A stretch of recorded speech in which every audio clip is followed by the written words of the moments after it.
What's up, y'all? Welcome back in the shop. I plan on working on my truck today, and you can kind of see all this terrible rust and ridiculous amount of deterioration on my cab here, and it's kind of a mess, and I hate to get a whole nother cab. That's what I'm trying to avoid, and trucks are high. I don't really want to get another truck. I like this one. It's been reliable, and I planned on doing this for a while, but in reality, it's pretty bad.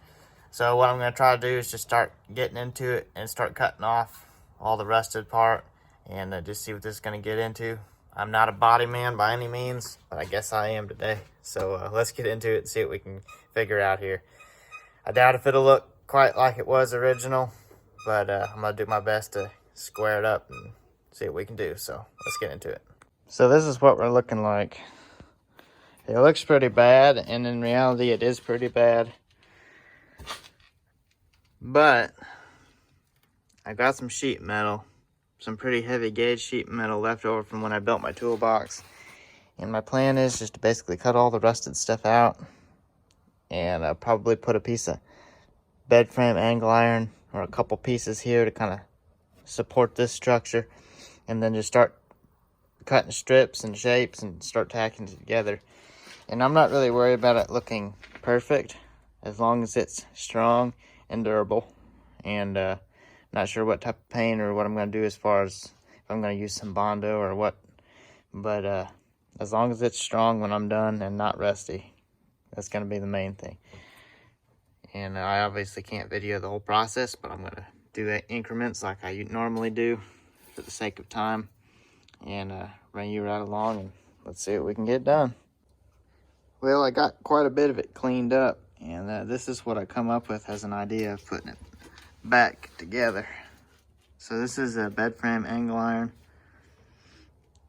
and I'm gonna have to kind of modify the corner here a little bit, try to make it match as best I can.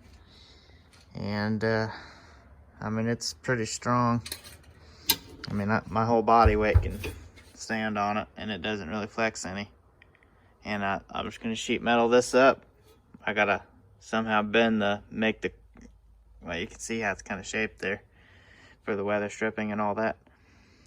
And I think on the bottom it's just gonna have a flat piece that comes down or welded on here, that and another angle iron that probably tacks to these from the underside. And I just tie all that together.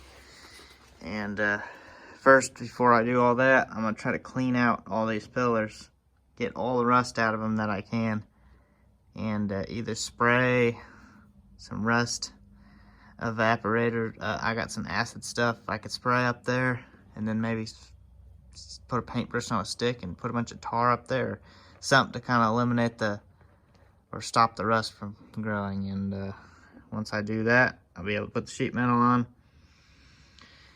get it all cleaned up and everything, and the outside will get paint, or the top side will get paint, underside will get tar, and then duplicate it, do it on the other side.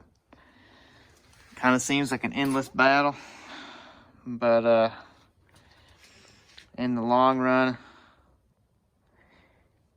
I don't know. It's one of those things, you know.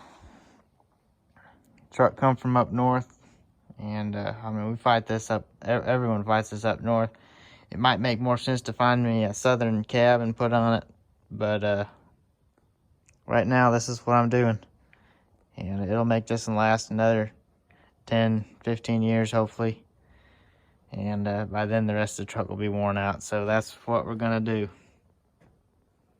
and try to make it look as good as we can. You can kind of see it matches with the door just pretty good. I think it'll look pretty good when I'm all done. We're gonna find out, but let's put some sheet metal on that, and I don't know. I'm not a body man by any means, but we're gonna make it work. I just got this piece cut and put on here. It came out pretty nice. Got it kind of tacked in here, and I had the door seal put on, made sure the door closed and everything lines up pretty good. I'm gonna bend a piece in an angle that's shaped kind of like this. It goes all the way across, just some 18 gauge. Weld that all in. And I did get these beams all cleaned out. Got most of the rust out of them. They're never going to be perfect, but I made a little contraption and sprayed some tar up there, diluted some tar with gas, and basically made it like a real thick paint, and I sprayed it up there. I still got to do that one, but I got some up there too. Got some more of the floor out here, just trying to get rid of the worst of it, and the rest of it's pretty solid, so I can just put a piece in there and tack it all in. What I used to spray the tar in, I got this can here that I made for pumping fluids into a vehicle, and I got this contraption here. So basically this goes to the port that goes to with the straw that goes to the bottom of the tank. This end right here, these two come apart. This is the spray end, this end goes on the blower. The blower hooks on here, air hose hooks on here, pressure in, pressure out, steady stream of air, and then the tank is pressurized and the tar solution just comes out of the straw and just mixes with the air and basically makes like a sprayer. And it worked pretty well. It's kind of messy, but anything you do with tar is messy. I've tried a lot of different things. I've tried paint, I've tried undercoating, and out of all those, just regular old roof tar that you can paint on, whether you heat it up or dilute it with kerosene or gasoline. It seems to do the best, so that's what we're going to try. And the whole underside of the truck's going to get painted with that before I'm all done. And then I'll just brake clean everything on the top and it'll get painted because it's not really going to get wet or anything anyway. So it's coming along. It's definitely a lengthy process, but we'll get it.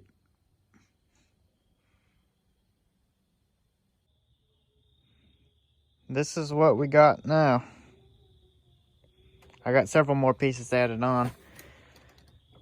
And is it the same as the OE design? Far from it. But this is what I guess feel comfortable with as far as strength goes. And it was the easiest for me to do with the materials I had. And then I wasn't going to go buy an OE rocker and then try to piece everything together on that. It wasn't going to happen. So this is what I pieced together. I got this added on after I got these two on, which I showed in the last clip. Got this added on. This is a little bit thinner, easier to bend the corner. I believe this is 20 gauge or 18 gauge, something like that. This is 16 gauge, so I think this is 18 gauge.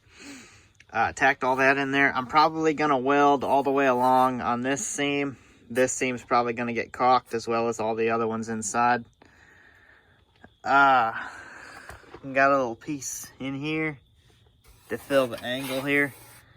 That way when I put my flat piece on the back here, as well as you can kind of see it through there. When I put that on there, as well as close all this in, it will be airtight after I caulk all the joints. I'm not going to weld a solid bead. I think that's unnecessary. So I got this tacked in there. Just kind of added the pieces, hammered them to fit, bent them on the metal brake, and made it all kind of fit. This runs all the way up there about 6 inches. And I'm going to have to go in the fender well and do some welding and stuff yet. This turned out pretty nice. I did solid beads on this because I'm probably going to grind it down, try to make it look halfway decent. But kind of see how I got that in there. And all that. So it's coming right along.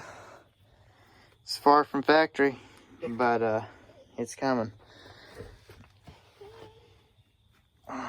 What is it, buddy? Daddy's recording. Can you be patient? So this is definitely going to be the end of this part. There's going to be at least part 2, so stick around for that. If nothing else, I'll just finish up this and show that, and then won't worry about doing a video on the other side, because it's going to be basically mirror image. But there's definitely going to be a part 2, so stick around, and I appreciate you watching. And hit that thumbs up if you appreciate the video, and subscribe or follow if you're on Facebook or YouTube if you like the content that I'm producing. And until next time.